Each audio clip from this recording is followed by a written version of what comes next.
This weekend, Sunderland face Newcastle in the Premier League, the first top-flight derby between the two sides since 2016, and I, for one, am excited. I think Sunderland have lost just one in the last 10 Premier League derbies, and look, Newcastle, we all know how good they've been in recent seasons. Sunderland are flying high as well. This campaign, my God, it's going to be tasty. And it's on Super Sunday. Now, this is a Super Sunday, as opposed to last week's one, which was absolutely trash. But look, there's a reason that I mentioned Newcastle, because this is the third time that we've ran our away day review show covering the top flight on Back of the Net. And whisper it, Sunderland fans, you might not want to hear this.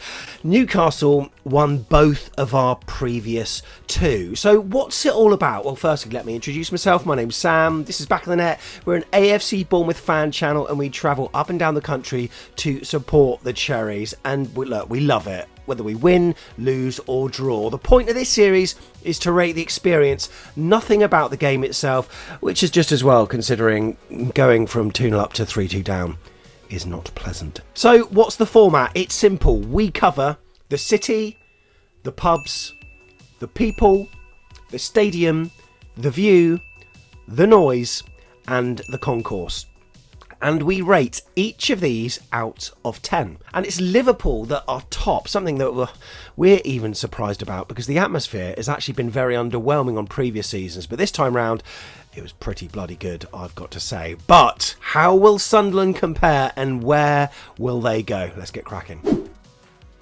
Right, the city of Sunderland. Well, look, when you think of the northeast, often people just default to thinking of Newcastle because it's larger and maybe more internationally recognised, right? But Sunderland has its own distinct identity too, right? I mean, Newcastle, of course, over the decades grew as a commercial and nightlife centre. Sunderland, maybe you've got more industrial and shipbuilding heritage, like a powerhouse in that regard. And you sort of sense that when you walk around the city. On this occasion, right, it was absolutely pissing it down.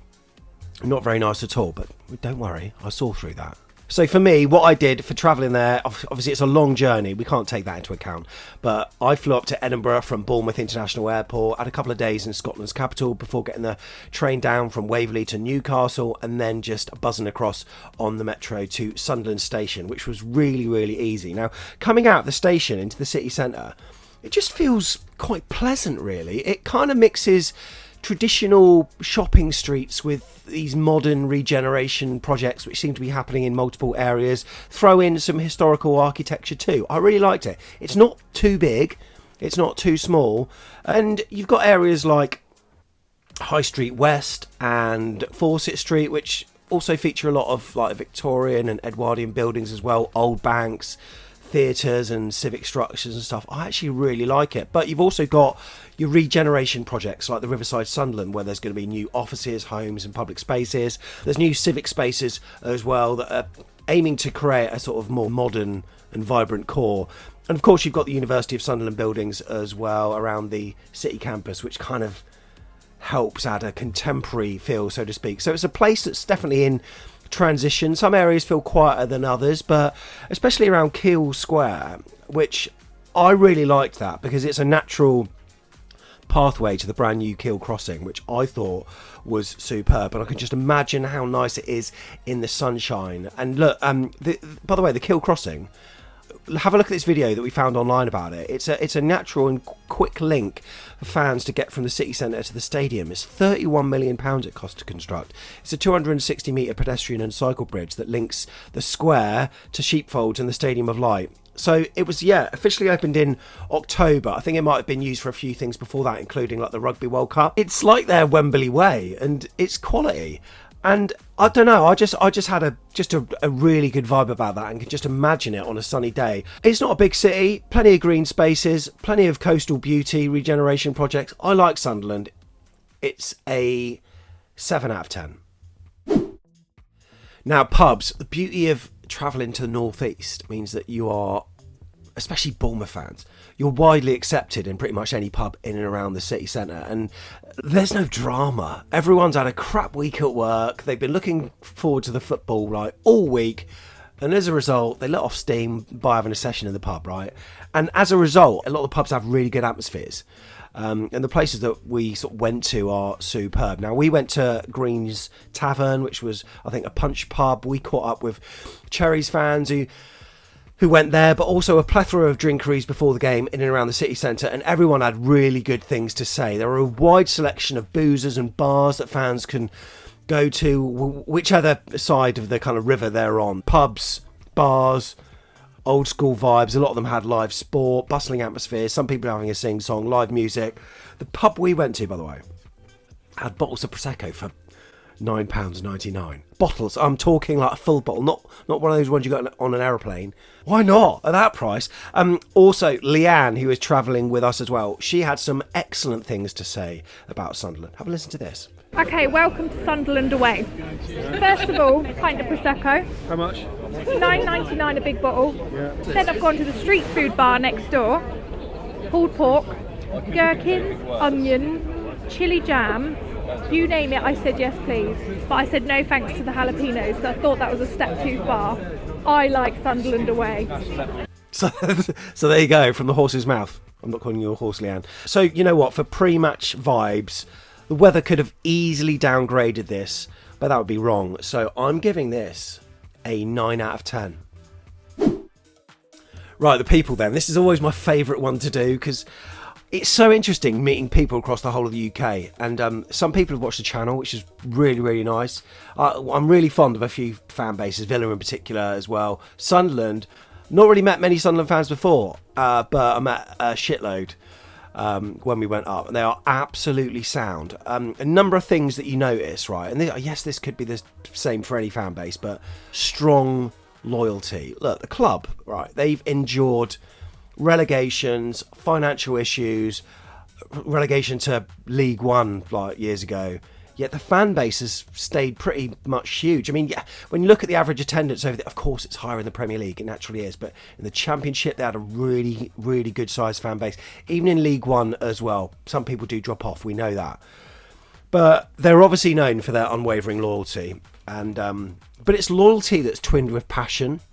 Through speaking to them, like I said before, you know that they've worked bloody hard. It's a working class background, right, in terms of their heritage, not necessarily the individual people, but you can tell that they've been working bloody hard during the week. They've been looking forward to watching the football since Monday, and it's their pride and joy. It's a different class. Now, there are a few fan bases in the Premier League, ours included, if truth be known, that you chat to some fans like Fulham's, your Brentford's, maybe a little bit of us, and I'm not talking all fans, but just some, that are in this mould that they're quite almost apathetic about what happens at their football club, both on and off the pitch. They turn up, they sit down, they get entertained, they go home. It's what they've always done. Do they read the local paper in the week to find out the latest news about their club? No. Do they watch every bit of available content on YouTube about their club? No. It's just a thing they do. With Sunderland fans, you get the impression it's a way of life.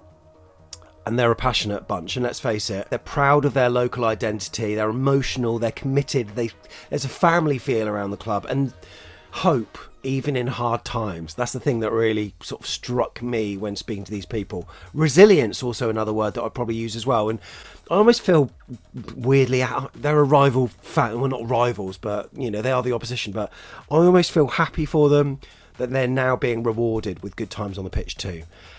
Chat to a few of them in the pub. Great people, very respectful, really good words to say about Bournemouth. They were, even though they're flying high in the league, there weren't the blind assumptions that they'll roll us over, which in the end they kind of did end up doing. But just really sound people. And I was going to give this a 9 out of 10, right? Which is a bloody good score, right? But I've just seen this message from Heather, who is our chair of the Cherries Trust, which is our independent supporters association. Go and be a member of them, Cherries fans, if you're not. And she said, the people are so unbelievably friendly. It took me over 30 minutes to do the 8-minute walk from the station to the pub as people just kept stopping to chat. So screw it. 10 out of 10. Top lads and ladies. Right, the stadium. Usually I've got bad things to say about the modern bowl-shaped stadium, but this one hits different, and I don't particularly know why. With the Stadium of Light, it was opened in the late 90s, I think. Let me just have a quick look. It was, 1997. The first match, I swear, actually, it might even say, I swear it was against Ajax. Yeah, it was.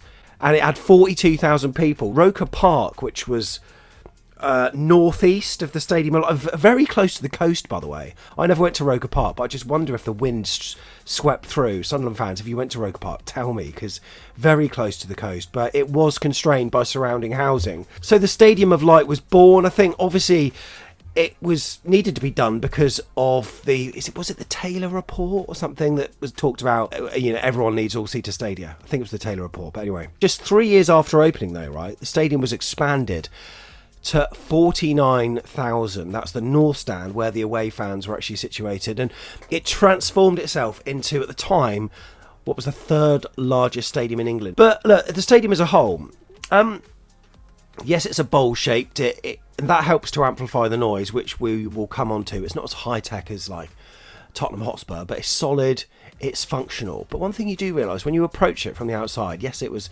pissing down, it looked grey and dreary. It's not very big, it's not tall or imposing.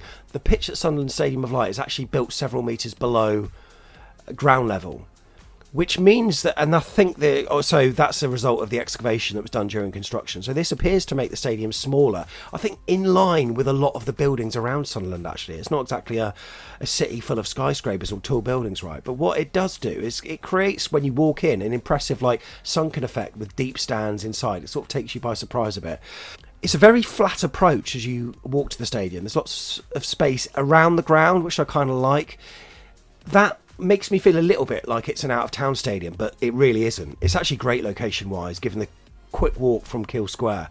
Plus, they got room to expand if they need to, and it's an option that can be considered if they want to do that. I like the brickwork around the stadium as well.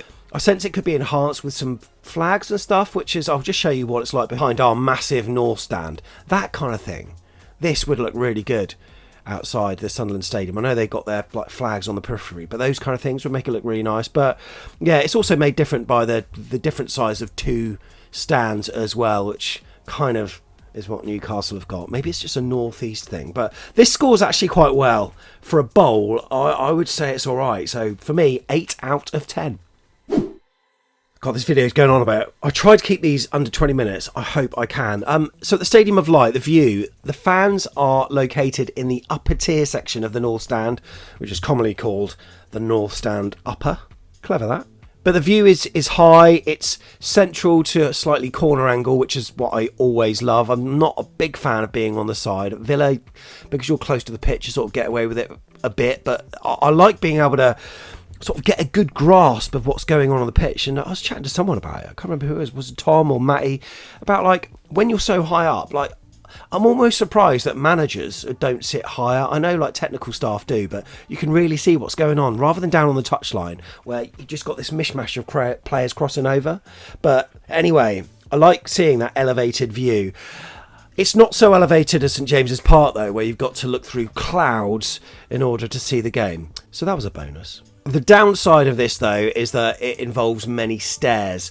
One thing I did find, though, which makes it score less, I think, for me, is that I asked the steward, and someone else has said this in our Telegram group, which is for Ko-fi members who back of the net monthly, because they're really cool people and they get access to loads of exclusives, including Tom's player rating show, first looks of certain content, help with thumbnails. Sign up. Sorry, looked a bit desperate there. I showed the steward my digital ticket on my phone, and he said, "Oh yeah, just sit anywhere."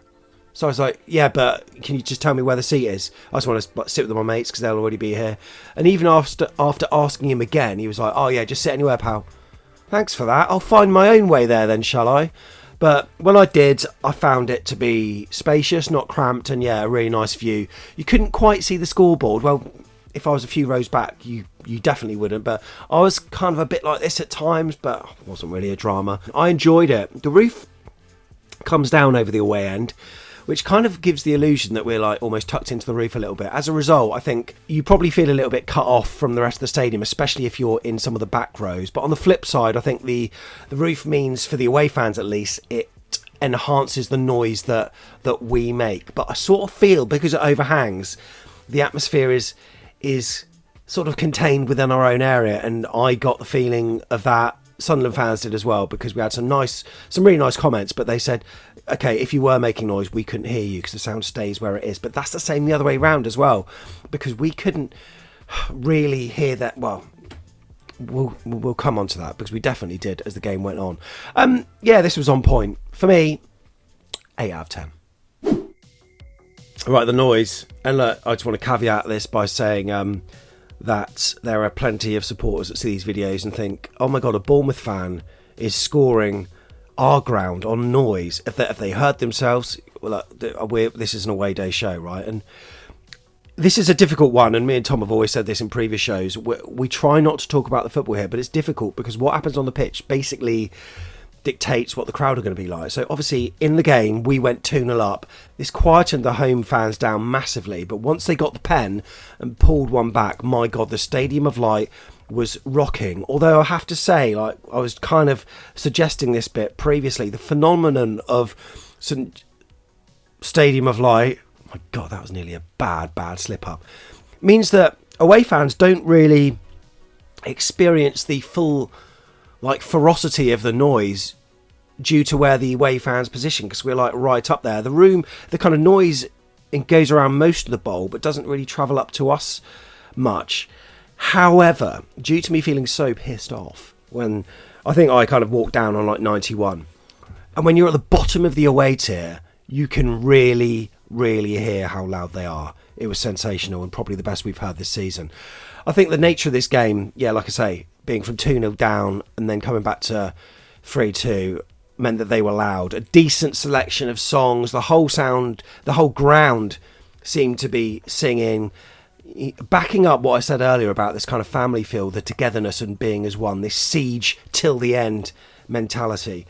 And of course, we've also seen the atmosphere helped by the club's tifos as well in previous games as well, where they coordinate displays and add to the atmosphere. It doesn't generate noise, but it just helps enhance the overall visuals, and it probably as a byproduct does enhance the atmosphere. So look, Sunderland fans, they're known for being loud, passionate, emotionally driven at the Stadium of Light, especially in the games that matter, and given we were up there in the league table at the time, we were a game that mattered. So for me, it's got to be a big 8. Maybe the acoustics. Oh no, because they were loud. No, 9 out of 10. Right, concourse then, to finish off. The away concourse at the stadium is really odd because there are two. There was one that you got to in the first place. Look, I'll level with you. I had beers and Prosecco in the pub, so I've got a hazy memory of this. I was chatting to club legend Steve Fletcher, who also frequented the Greens Tavern, so that again is a vote of confidence from AFC Bournemouth fans, ex-players. The biggest appearance holder for AFC Bournemouth, by the way, he came to the tavern and was recording a video, but I was getting a little bit flustered as I got to the game because I had a power bank on me as well. I need it for my camera, and I know that they're banned, so I had to sneak one in, and I know they're banned for good reason, by the way. Vapes and coins also are, because I think there was an incident a few years ago where someone chucked a power bank or something, hit an 8-year-old on the head or something, which I can understand, but for me it was just a bit like, how am I going to do this vlog? I managed it in the end though, but so I was heading up the stairs pretty quickly, but there was one concourse like early doors, and then one at the top of the stairs as two. It seemed to be labelled that you could get like food at one and beers at the other, but in the end I think you could get both from both, so that kind of helped spread people out a little bit. But it was fine. What can you say about a concourse? It didn't feel cramped, it was all right, toilets were plentiful, service was okay, and there are a few sing-songs there as well from Bournemouth fans. I mean, 5 out of 10. So where does this leave Sunderland on the league table then? Now I'm totalling this up, and this means the Stadium of Light and Sunderland as a city scores 56 points, which is top of the league. That's absolutely huge. Dislodging Liverpool there. My God, you know what? When I was doing the scores, I was thinking it may come in at second. I didn't think it was going to be below Villa, but I was thinking it's going to be a second. That is huge from then. So Sunderland have gone top. And look, the only competitors / rivals that might better it, maybe a Newcastle, but maybe not. I don't know. It's going to be interesting because they've won it twice in a row before, as I say, before this season. So how it's going to transpire. But I absolutely loved it. And look, fair play and massive credit to Sunderland for attacking the Premier League like they've done. I mean, a lot of people do expect the promoted sides to just roll over, and proof that if you've got a board that know what they're doing, make astute decisions, have a manager like Reggie Lebris that is just absolutely phenomenal, gels these lot together, big things can be done. Europe. That's all I'm saying. Maybe it's possible, but yeah, well done to Sunderland. Top of the league on 56 points. If you want to see more of these videos, just hit the subscribe button and we'll ping them to your YouTube inbox, especially if you hit that bell as well. We do these after each of our away games, so we've got, I don't know how many away games we've had, like 5 or 6. No, 1, 2, 3, 4, 5, 6, 7. We've got another coming up, so we're getting through them thick and fast. But until the next one, up the cherries.